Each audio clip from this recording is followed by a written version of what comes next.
MGP 21, c'était Major parler. Rendez-vous pour assistance à la population. À Abobo Bokabo, derrière l'hôpital, parler. C'est le quotidien des sapeurs-pompiers militaires d'Abidjan depuis le 6 mai 2021. Apporter de l'eau aux populations des communes du district d'Abidjan qui en manquent. FMOGP 21 parti pour assistance à la population à Bobo Bokabo derrière l'hôpital. Plus de temps à perdre. Il faut agir vite. L'agent d'intervention de 10 000 litres d'eau du groupement des sapeurs-pompiers militaires s'ébranle vers la commune d'Abobo. Après une trentaine de minutes, l'équipe arrive à Bokabo. C'est ici que se fait la distribution d'eau. Une foule attend munie de seaux, de bassines et de bidons pour recueillir le précieux liquide. De quoi tenir au moins 3 jours pour certains et une semaine pour d'autres. Au milieu de la foule, nous remarquons la présence d'une nourrice. Elle tient son bébé né il y a à peine 2 semaines. Si je sortis parce qu'il n'y a pas d'eau, ils sont obligés de sortir. Il n'y a personne à la maison. Je vais rester là. Si je ne peux pas sortir là, qui va puiser pour moi? Il n'y a personne, donc ils sont obligés de sortir. Également parmi les chercheurs d'eau potable, cette femme en état de grossesse avancée. Le manque d'eau potable la pousse à s'exposer aux bousculades. Quand il pleut, c'est ça, on peut avoir l'eau. Mais s'il ne pleut pas là, on fait comment? On est assis là. Parce que ça, l'eau qui a plu, ça va au moins quelques jours. Depuis le premier jour qu'il a plu, c'est l'eau qui est là. Hier, il a plu, il a ramassé et remis dedans. Bon, c'est vert, c'est pas joli. Tu veux, tu vas prendre ça comme ça. Souvent, il veut prendre l'eau, le bas ventre me fait mal, mais ils sont obligés. Il fait comment? Il s'allait prendre l'eau, il suis revenu, ça l'hôpital, il s'allait me coucher 3 jours. Il fait comment? Ici, à Bokabo, dans la commune d'Abobo, l'eau est devenue une denrée très rare. Sa quête est un véritable calvaire pour les populations. Il n'y a pas d'eau là, ici là, il n'y a pas d'eau.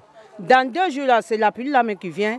On a trouvé un peu l'eau, sinon il n'y a pas d'eau. Tout le monde veut déménager, mais c'est la même chose partout. Là, Bobo complet là, c'est la même chose partout. Un bidon d'eau à 100 francs, on a dedans maintenant, ça vaut 5 ans.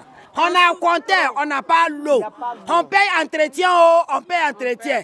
On est fatigué maintenant, on ne paye plus. On dit qu'il n'a qu'à venir prendre compteur. Il n'y a pas l'eau. Cette opération de ravitaillement en eau potable se passe sous l'œil vigilant d'Idriss. C'est lui qui a appelé le centre de coordination des opérations de transmission du GSPM. Tout a commencé sur les réseaux sociaux, puisque je suis abonné sur la page des sapeurs-pompiers. J'ai vu qu'ils ravitaillaient les quartiers en eau. Alors donc, sur ce point, j'ai pris le numéro WhatsApp, puis je suis rentré en contact avec eux. J'ai fait même des vidéos pour montrer un peu la difficulté un peu de la population de Bokabo à ce problème d'eau. C'est hier dans l'après-midi, j'ai reçu l'appel du lieutenant Kwasi qui m'a dit qu'il sera dans mon quartier aujourd'hui à partir de 9 h pour nous ravitailler en eau. Ils ont dit que toute la population doit être prête à sortir. Puis je les remercie aussi pour cet acte de bravoure. Voilà, j'aimerais qu'ils continuent dans ce sens-là, en nous ravitaillant en eau. Parce que parfois les populations sont obligées d'attendre la pluie pour se laver. Ce jour, certains habitants de Bokabo devront rentrer chez eux sans avoir pu recueillir la moindre goutte d'eau potable. Les 10 000 litres du GSPM n'ont pas suffi à satisfaire les besoins du quartier. Ces infortunés rejoignent leur domicile les seaux vides. Ils comptent désormais sur le ciel pour déverser quelques gouttes de pluie qu'ils pourront recueillir et étancher leur soif.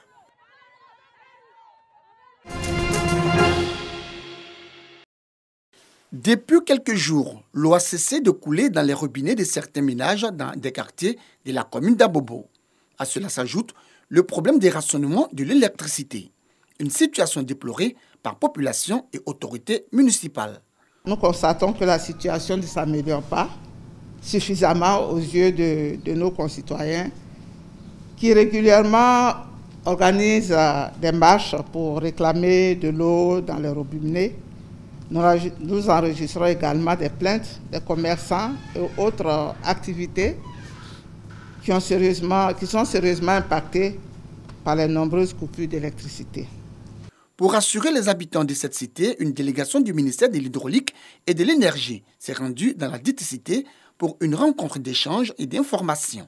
Selon le directeur général de l'Office national de l'eau potable et celui de Côte d'Ivoire Énergie, les services techniques sont à pied d'œuvre pour trouver une solution à ces différents problèmes. Les populations d'Abobo ont été un peu fâchées pour des problèmes d'eau et d'électricité. Nous leur avons expliqué qu'en réalité, le gouvernement de Côte d'Ivoire ne les a pas laissés tomber. De gros investissements ont été faits dans le secteur de l'eau, aussi dans le secteur de l'électricité. Alors ces informations leur ont été portées à leur connaissance et elles ont compris également que les difficultés qui ont été les leurs ne sont que des difficultés passagères. Et nous pensons que d'ici quelques instants, nous allons régler l'ensemble des problèmes liés à l'eau et à l'électricité. Au sortir d'ici, je suis encore heureuse de savoir que notre marche n'a pas été vaine. Nous avons été entendus et nous avons été, nous avons eu l'information qui dit que dans les jours à venir, nous aurons encore de l'eau dans nos robinets qui vont nous servir, qui ne vont pas nous permettre de nous promener pour chercher de l'eau dans la commune d'Abobo. En attendant la fin du calvaire, des dispositions transitoires ont été prises par les structures en charge de l'eau et de l'électricité pour soulager les populations. Ministre de la promotion de la jeunesse, de l'insertion professionnelle et du service civique, Mamadou Touré était le grand invité de la vie associative, le mercredi 19 mai 2021. Une tribune d'échange au cours duquel il a partagé son expérience avec les jeunes de la commune d'Adjamé. Une occasion pour le ministre de retracer son parcours universitaire, professionnel et politique. Mamadou Touré a également exhorté les jeunes à la culture de l'excellence et à la persévérance. Chargé de l'insertion des jeunes, le ministre Mamadou Touré est aussi revenu sur les grandes actions entreprises par le gouvernement pour répondre à la problématique de l'employabilité. Nous avons un programme d'entrepreneuriat qui permet aujourd'hui donc de financer tous les jeunes avec 3 niveaux de financement. Vous avez parlé donc de l'opération Agir pour les jeunes. C'est tous ces jeunes qui ont besoin de financement qui partent de 100 000 à 1 million. Deuxième niveau de financement, c'est les projets de 1 million à 5 millions. Ça, on va le faire avec les collectivités territoriales, les régions. 3 milliards 100 qu'on va dégager pour les régions. Et puis, troisième niveau de financement, c'est tous ces jeunes qui ont des besoins de financement qui partent de 5 millions à 50 millions de francs CFA. Nous avons le programme national donc, de stage. Tous ces jeunes qui ont des BTS, qui ont besoin de stage pour valider leur diplôme, on leur offre 3 mois de stage où ils sont payés 15 000 francs CFA par mois pour valider leur diplôme. Cette rencontre d'échange est une initiative du premier magistrat de la commune d'Adjamé. Elle vise à transmettre des valeurs de probité et de civisme aux jeunes. Le grand invité de la vie associative est un dispositif qui s'inscrit dans le cadre de la promotion de la vie associative et du renforcement des capacités des jeunes. Ce programme vise à encourager les jeunes à agir en tant qu'acteurs de changement et de développement social à Adjamé. Le grand invité de la vie associative est à sa première édition. Le maire Farik Soumaoro entend pérenniser ce rendez-vous d'échange avec les jeunes en vue de leur permettre d'avoir des repères dans la société. Ils sont les meilleurs de leur promotion. Ces élèves du lycée moderne de Songon, commune située dans le district autonome d'Abidjan, ont été distingués pour leur mérite et leur ardeur au travail.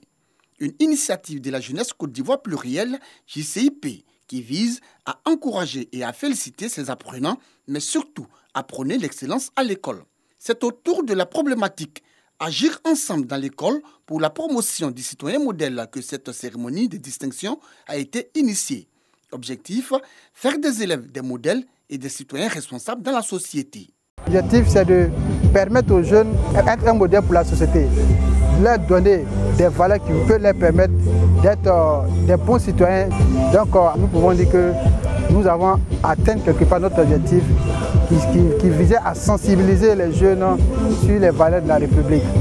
Cette cérémonie a vu la présence des responsables et encadreurs du lycée moderne de Songon et a bénéficié du soutien de l'honorable Diomandé Aboulaye Karim, député de Congo, parrain de la dite cérémonie. Il a exhorté l'ensemble des élèves à plus d'abnégation au travail et leur a demandé par la même occasion d'être des exemples à l'école afin d'être de bons citoyens pour le pays. Le message des responsables de la jeunesse Côte d'Ivoire plurielle JCIP, des responsables du lycée moderne de Songon et du parrain, fort apprécié par les apprenants. Cette action est une bonne action parce que ça nous a permis de savoir les actions que nous devons poser dans la société pour être un exemple. On nous a instruit, on nous a dit de respecter nos professeurs, de ne pas être distrait en classe et d'avoir de bons résultats scolaires. La jeunesse Côte d'Ivoire plurielle JCIP, sa mission, rassembler les jeunes autour des valeurs de la République, contribuer à la paix et à la cohésion entre les différents acteurs du système éducatif, mais aussi